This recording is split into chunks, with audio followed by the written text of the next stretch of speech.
এক গ্রামে রূপা তার মা বাবার সাথে বসবাস করত। রূপার বাবা অন্যের জমিতে চাষাবাদ করত, আর এ থেকে যে অর্থ পেত তা দিয়ে কোনো মতে তাদের সংসার চলতো। একদিন রূপার বাবা রূপার মাকে বলল, গিন্নি, আরে ও গিন্নি, বলি কোথায় গেলে গো? তাড়াতাড়ি একটু খাবার দাও তো, আজকে অনেক দেরি হয়ে গেছে, আমি তো মাঠে যাব নাকি। আজকে তো ঘরে কোনো খাবার নেই গো, শুধুমাত্র একটা শুকনো রুটি আছে। ওই রুটিটা আমি রূপার জন্য রেখেছিলাম। ও আচ্ছা, ঠিক আছে, আমাকে তাহলে তুমি এক গ্লাস পানি দিয়ে দাও, আর ওই রুটিটা আমাদের মেয়েকে দিও।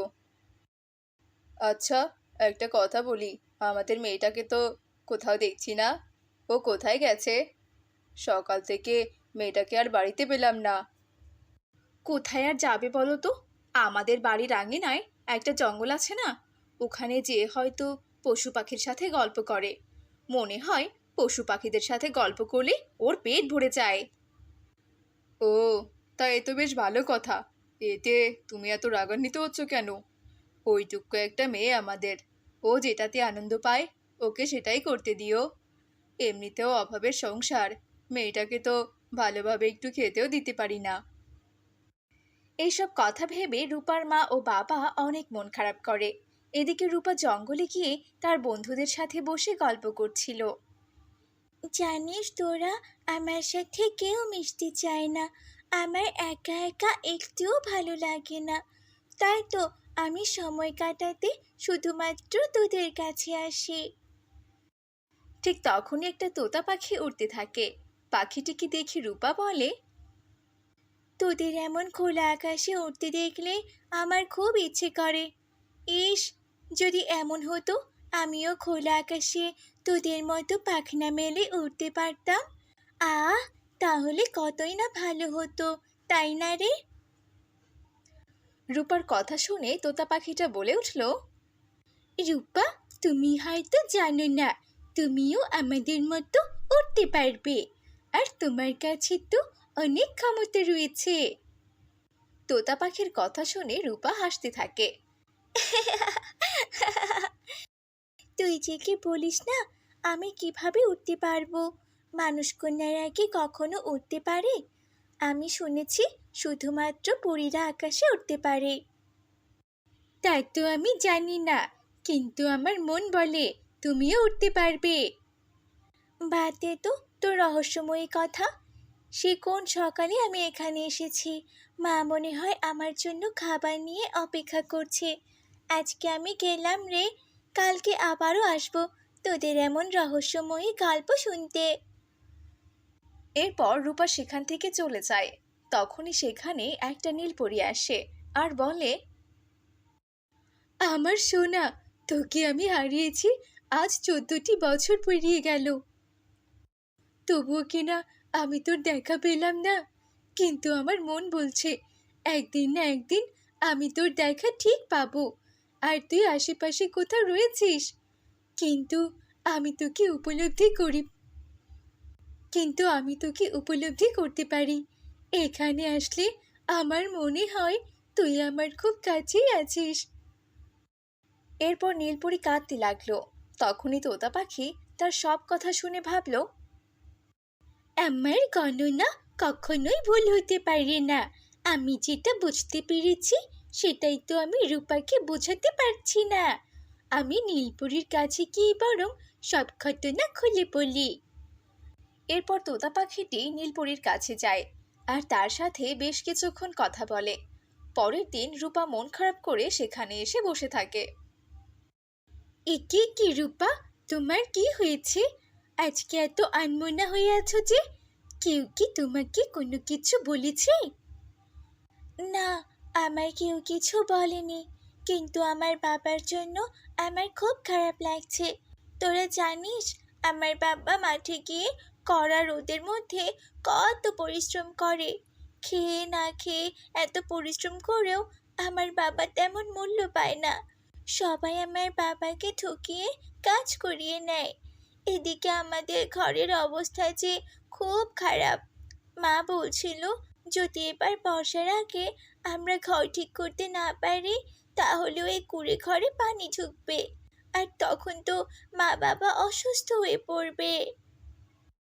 তুমি তো শুধুমাত্র তোমার মা বাবার কথা ভাবছো, কিন্তু তুমিও যে অসুস্থ হয়ে পড়বে সেটা তো ভাবছো না। আমি কখনোই নিজেকে নিয়ে ভাবি না। এমন যদি হতো আমি আমার মা বাবার জন্য কোনো কিছু করতে পারতাম, তাদেরকে একটু ভালো রাখতে পারতাম, তাহলে আমার খুব ভালো লাগতো। একি নীলপরি এখনো কেন আসছে না? আচ্ছা রূপা, তোমার ছোটবেলার কথা তোমার কি কোনো কিছু মনে নেই? হ্যাঁ, কেন থাকবে না? তা তুই হঠাৎ করে এসব আমাকে কেন বলছিস রে? আজকাল কিন্তু তুই বড্ড বেশি রহস্যময় কথা বলছিস, যেটা আমি কিছুই বুঝতে পারি না। আমি জানি তোমার আমার কোনো কথাই বিশ্বাস হবে না। দাঁড়াও, একটু পরেই নীলপরি চলে আসবে, তার মুখ থেকে তুমি সবটা শুনবে, কেমন? নীলপরি? পরীরা আবার পৃথিবীতে আসবে? তবে আমি পরীর থেকে আমার বাবার জন্য সাহায্য চাইবো। ঠিক তখনই সেখানে নীলপরি চলে আসে আর রূপাকে দেখে কাঁদতে লাগে। এটা তো সত্যি সত্যি একটা পরী, আর পরীদের কত সুন্দর ডানা থাকে। কিন্তু এই পরীটা কান্না কেন করছে? আচ্ছা পরী, আপনি কেন কান্না করছেন? আপনার কি কিছু হয়েছে? আমাকে দয়া করে বলুন। নিজের মাকে তুই চিনতে পারছিস না রে মা? আমি যে তোর মা। আমি তোকে কত খুঁজেছি। সেই 14 বছর আগে আমি তোকে এখানেই হারিয়ে ফেলেছিলাম। আয় মা, আমার কাছে আয়। এসব আপনি কি বলছেন? আমি কিভাবে আপনার কন্যা হতে পারি?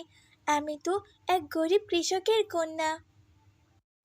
তুই যে একটা পরীকন্যা, তোর মধ্যেও অনেক ক্ষমতা রয়েছে, কিন্তু তুই জাদুবিদ্যা না শেখার কারণে সাধারণ মানুষের মতোই থেকে গেছিস। এক ডাইনির আক্রমণের থেকে বাঁচার জন্য আমি তোকে এখানে রেখে গিয়েছিলাম, কিন্তু ফিরে এসে তোকে আমি আর খুঁজে পাইনি।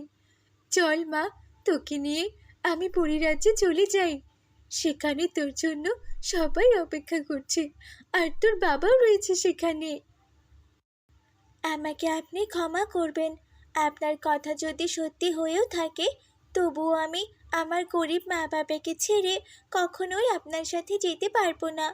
কারণ তারা অনেক কষ্ট করে আমাকে এত বড় করেছেন, আর এখনও তারা নিজে না খেয়ে আমাকে খাওয়ান।